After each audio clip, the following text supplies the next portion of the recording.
नमस्कार, आप देख रहे हैं खबरों की गंगोत्री, साथ में आपके शिखा ठाकुर।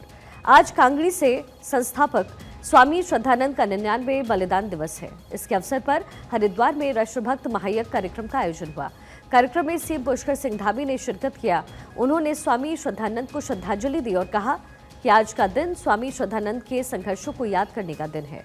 डबल इंजन की सरकार में विकास को लेकर मुख्यमंत्री ने कहा कि आज हमारा देश पीएम मोदी के नेतृत्व में तेजी से आगे बढ़ रहा है। पीएम मोदी जी ने पूरी पृथ्वी को मानवता के सूत्र में पिरोने का काम किया।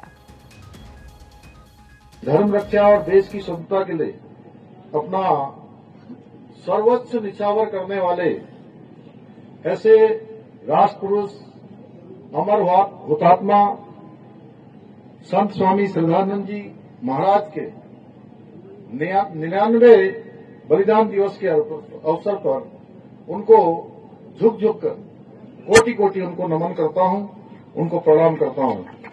इसी धरती पर पूज्य स्वामी जी ने गुरुकुल रूपी बीज रोपित किया था, जो आज एक विशाल वट वृक्ष बनकर पूरी दुनिया को वैदिक शिक्षा का प्रकाश देने का काम कर रहा है, शिक्षा देने का काम कर रहा है। आज हमारा देश आदरणीय प्रधानमंत्री श्री नरेंद्र मोदी जी के नेतृत्व में सनातन धर्म में उल्लेखित जो वसुधैव कुटुंबकम की भावना है और उस पर आधारित एक पृथ्वी, एक परिवार और एक भविष्य की अवधारणा को वैश्विक मंचों पर साकार कर रहा है। उत्तराखंड में दिनों निकाय चुनाव की तैयारी चल रही है और इसी बीच आज नगर पालिका परिषद मसूरी के अध्यक्ष पद की सीट को लेकर आरक्षण पर मुहर लग गई। अब ये सीट ओबीसी महिला के लिए आरक्षित होगी। वहीं बीजेपी के कार्यकर्ताओं ने चुनाव को लेकर तैयारी की है, जबकि दूसरी तरफ कांग्रेस भी अपने उम्मीदवारों के नाम पर काम कर रही है। हालांकि इसी बीच सीट के आरक्षण को लेकर के तमाम आपत्तियां दर्ज की गई, लेकिन आपत्तियों के निस्तारण के आखिरी दिन उत्तराखंड शासन शहरी विकास विभाग ने मसूरी नगर पालिका सीट के आरक्षण पर मुहर लगाई है। वहीं अध्यक्ष पद के संभावित दावेदारों ने इलाके का दौरा शुरू किया और वोटरों को साधने में लग गए हैं। इसी शहर के चौक चौराहे पर क्रिसमस और नववर्ष की शुभकामनाओं के पोस्टर बैनर लगने शुरू हो गए। इसी बीच बीजेपी के मसूरी मंडल अध्यक्ष राकेश रावत ने आरक्षण को लेकर के सरकार की तारीफ की और सीट को महिला ओबीसी के लिए आरक्षित करके सरकार का करने की वजह से आभार व्यक्त किया। कांग्रेस तो हर सीट के लिए तैयार थी। कांग्रेस के लिए चाहे जनरल सीट हो, चाहे ओबीसी महिला हो, चाहे आरक्षित हो, अनारक्षित हो, कोई सी भी सीट हो, कांग्रेस हर समय तैयार है। और कांग्रेस का जो विजन है वो मसूरी का विकास है और मसूरी के विकास के लिए वो तत्पर रहेगी और निरंतर विकास की लड़ाई कांग्रेस लड़ रही है और आगे भी लड़ेगी। और जो ये ओबीसी महिला का जो आरक्षण तय हुआ है, तो महिलाओं को कहीं ना कहीं इसमें सम्मान मिल रहा है और सम्मान की दृष्टि से हम उसको देखें।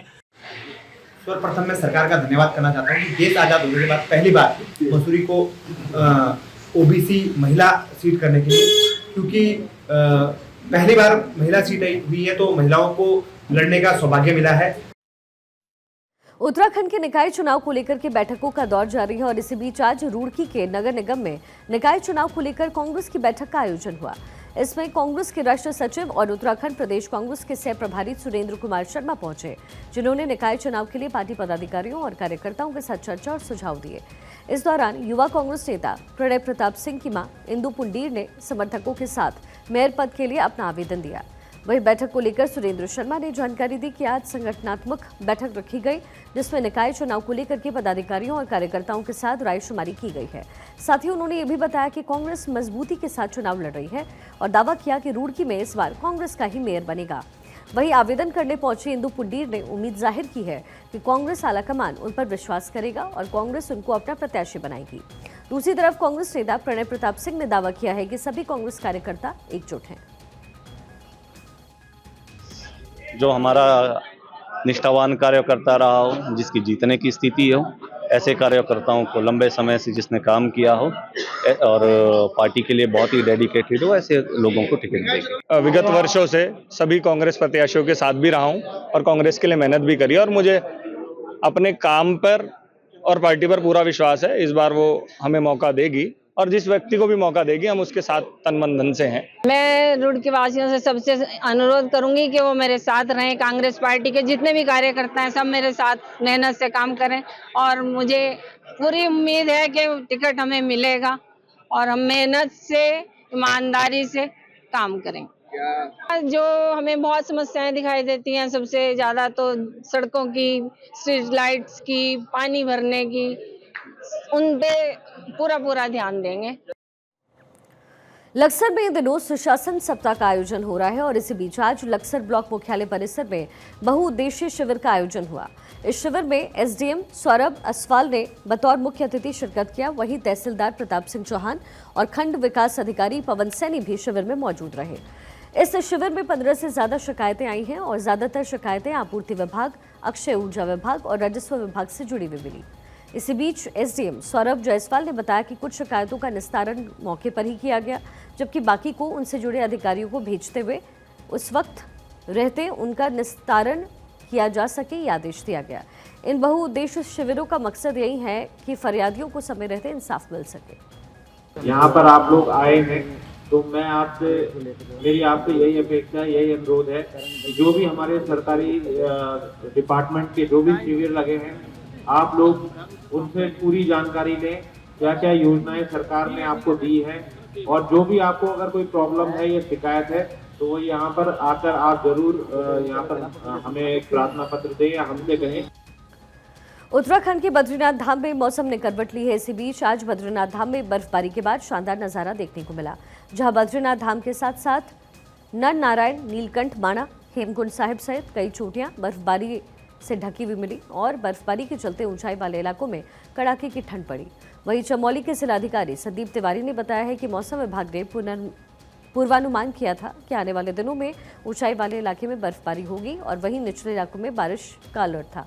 इसके चलते सभी विभागों को अलर्ट मोड पर रहने के आदेश दिए गए हैं। आज हुई बर्फबारी के बाद चमोली के जिलाधिकारी संदीप तिवारी ने बताया कि अभी तक इलाके में कोई भी सड़क बंद होने की जानकारी नहीं है।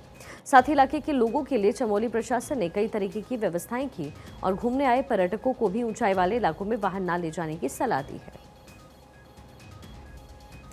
उत्तराखंड के मसूरी में मौसम ने एक करवट ली है, जहां धनौल्टी इलाके में बर्फबारी हुई और इसी बीच वहां पहुंचे हजारों पर्यटकों ने बर्फबारी का जमकर आनंद उठाया। दूसरी तरफ बर्फबारी होने से इलाके में व्यापारियों के चेहरे भी खिल उठे हैं। इसी बीच लोगों को जैसे ही बर्फबारी होने की इन्फॉर्मेशन मिली तो लोग अपने वाहनों के साथ मसूरी की ऊंचाई वाले इलाकों के लिए निकल गए, जिससे लाल डिब्बा से घंटाघर तक लगभग 3 किलोमीटर का लंबा जाम भी लगा और जाम खुलवाने में पुलिस को खासी मशक्कत करनी पड़ी। इसी बीच ये उम्मीद भी जताई जा रही है कि 25 दिसंबर और न्यू ईयर के दौरान और ज़्यादा बर्फबारी हो सकती है। इसको लेकर पर्यटन नगरी मसूरी के ज़्यादा होटल्स में एडवांस बुकिंग शुरू हो गई है। साथ ही बर्फबारी होने से कड़ाके की सर्दी पड़ने लग गई। इसको लेकर प्रशासन ने इंतजाम किए और शहर के तमाम इलाकों में अलाव की व्यवस्था हुई है, जहां पर लोग आग का सहारा ले रहे हैं। उत्तराखंड में चक्राता के पर्वतीय इलाकों में बदले मौसम के चलते भारी बर्फबारी हुई, जबकि चक्राता में सीजन की दूसरी बर्फबारी हुई है। वहीं चक्राता आने वाले पर्यटकों के लिए ताज़ी बर्फबारी किसी सुनहरे पल से कम नहीं। बीती रात से ही चक्राता के पर्यटक स्थल लोखंडी में बर्फबारी शुरू हुई और भारी बर्फबारी होते ही लोखंडी में मौजूद पर्यटकों के चेहरे खिल गए, जहां पर्यटक चक्राता में बर्फबारी की जानकारी मिलते ही पहुंचना शुरू हो गए। अपने निजी वाहन और किराए की टैक्सियों से पहुंचे लोगों की वजह से लोखंडी की काफ़ी भीड़ भी वहां देखी जा रही है। सीजन की दूसरी बर्फबारी होने से पर्यटक बेहद खुश नजर आ रहे हैं।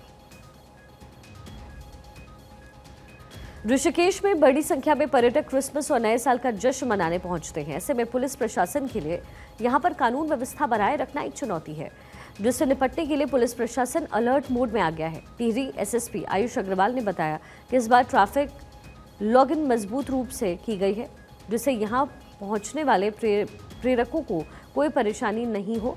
यातायात पुलिस की ओर से आशा रूड़ी और हरिद्वार ऋषिकेश की तरफ से आने वाले पर्यटकों के लिए मसूरी जाने के लिए 1 वे ट्रैफिक प्लान भी किया गया है। मेन रूप से जो इशू आता है वो ट्रैफिक और पार्किंग का आता है, उसको देखते हुए एक पूरी प्लानिंग कर ली गई है। सेक्टर जोन बना लिए गए हैं, अतिरिक्त जो पुलिस फोर्स है वो दे दिया जाएगा और जो पार्किंग व्यवस्था है, डाइवर्जन प्लान है, उसको भी एक्टिवेट कर दिया जाएगा।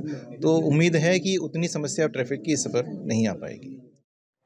प्रयागराज महाकुंभ में उत्तराखंड का अपना पवेलियन होगा। प्रयागराज मेला प्राधिकरण ने उत्तराखंड राज्य को सेक्टर 7 कैलाशपुरी मार्ग पूर्वी पटरी प्रयागराज में 40,000 वर्ग फीट भूमि निःशुल्क आवंटित किया है। इस पर उत्तराखंड राज्य का पंडाल सजेगा, जहां मेले में आने वालों को उत्तराखंड की समृद्ध संस्कृति की झलक देखने को मिलेगी। भूमि आवंटन के लिए मुख्यमंत्री पुष्कर सिंह धामी ने उत्तर प्रदेश के मुख्यमंत्री योगी आदित्यनाथ का आभार व्यक्त किया। मुख्यमंत्री पुष्कर सिंह धामी ने कहा है कि मां गंगा और यमुना का उद्गम क्षेत्र उत्तराखंड है। प्रयागराज इन दोनों पवित्र नदियों का संगम स्थल है। हमारे लिए ये गौरव की बात है कि यहाँ पर महाकुंभ मेला आयोजित हो रहा है। उत्तराखंड पूरी आस्था और श्रद्धा के साथ प्रयागराज महाकुंभ 2025 में भागीदारी करेगा। आज देश के पूर्व प्रधानमंत्री चौधरी चरण सिंह का 122वें जन्मदिन था और इस मौके पर मंगलौर नारसन में पूर्व मंत्री करतार सिंह भड़ाना पहुंचे, जहां उन्होंने कहा कि चौधरी चरण सिंह ऐसी शख्सियत थे जिन्हें कभी भुलाया नहीं जा सकता। साथ ही उन्होंने बताया कि चौधरी चरण सिंह हमेशा किसानों के हितैषी रहे और इसी बीच करतार सिंह भड़ाना ने यह भी कहा कि वो मंगलौर की जनता के साथ हमेशा जुड़े रहेंगे और लिबर हेड़ी के पुल का जल्द ही निर्माण भी कराने की मुख्यमंत्री पुष्कर सिंह धामी से बात करेंगे। साथ ही उन्होंने भरोसा दिलाया कि इलाके के सभी किसानों को हर समस्या को लेकर वो हमेशा गंभीर रहते हैं और उनकी समस्याओं को भी हल करने का काम करेंगे। इस मौके पर चौधरी चरण सिंह के नाम पर एक बड़ा केक भी काटा गया, साथ ही उनकी प्रतिमा पर माल्यार्पण भी किया गया।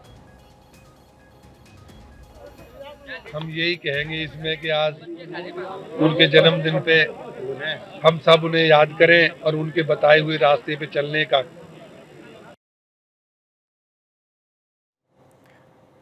सुप्रीम कोर्ट के निर्देश के अनुसार पौड़ी जिला प्रशासन कल कालगढ़ में पूर्व में खाली कराए गए 72 भवनों को ध्वस्त करेगा। इस सिलसिले में पौड़ी के डीएम आशीष चौहान ने कोटद्वार में पुलिस और प्रशासनिक अधिकारियों की एक बैठक ली है। इसमें कार्रवाई के लिए मजिस्ट्रेट तैनात कर पूरी तैयारी की गई। आपको बता दें कि साल 2018 में वहां बने सरकारी भवन और इमारतें खाली करवाई गई। तब कई भवन ध्वस्त कर जमीन वन विभाग के सुपुर्द की गई। उक्त भूमि में बने हुए कुछ भवनों का ध्वस्तीकरण नहीं हो सका था। इसके लिए पौड़ी प्रशासन की ओर से तैयारी कर ली गई है। कालागढ़ में जो वन विभाग की जो भूमि है उस पे जब उस समय बांध बना था तो उसमें सिंचाई विभाग के कुछ आवास बने थे और उन पे अभी कुछ अवैध कब्जे किए गए थे। बाद में ये हुआ कि वो खाली करा दिए गए हैं। तो 72 आवास ऐसे हैं जिसमें जो अभी रिक्त हैं, तो जो रिक्त आवास हैं उनको जो है कल 24 तारीख में जो है उनको तोड़ा जाएगा। उत्तराखंड की धामी सरकार देवभूमि उत्तराखंड को 2025 तक नशा मुक्त बनाने की तैयारी कर रही है। इसी संकल्प को लेकर पूरे प्रदेश में नशे के खिलाफ एक बड़ा अभियान इस समय चलाया जा रहा है। इसी कड़ी में नैनीताल जिले के रामनगर कोतवाली पुलिस ने भी नशे के अवैध कारोबार के खिलाफ अभियान चलाया, जहां आज कल ही पुलिस की 2 अलग अलग टीमों ने बड़ी मात्रा में अवैध गांजा बरामद किया। और आज इस मामले का खुलासा करते हुए पुलिस क्षेत्राधिकारी भूपेंद्र सिंह भंडारी ने इसकी इन्फॉर्मेशन दी है। उन्होंने बताया कि वरिष्ठ पुलिस अधीक्षक के निर्देश पर टीम का गठन हुआ और रामनगर कोतवाली के प्रभारी निरीक्षक अरुण कुमार सैनी इसका नेतृत्व कर रहे हैं। इस टीम ने रामनगर के मालधन चौड़ इलाके में नशे के खिलाफ अभियान चलाया और इसी इलाके में रहने वाले नरेश कुमार के घर छापेमारी की, जहां से पुलिस ने एक लकड़ी की अलमारी के अंदर जमीन के नीचे बने कमरे से 110 किलोग्राम से ज्यादा अवैध गांजा बरामद किया है। मुखबिर की सूचना पर एक घर में गांजा होने की सूचना मिली थी। वहां पर हमारी टीम पहुंची, मई फोर्स के साथ में चौकी इंचार्ज वहां पर पहुंचे तो ये घर के अंदर 110 किलो 45 ग्राम गांजा अवैध प्राप्त हुआ।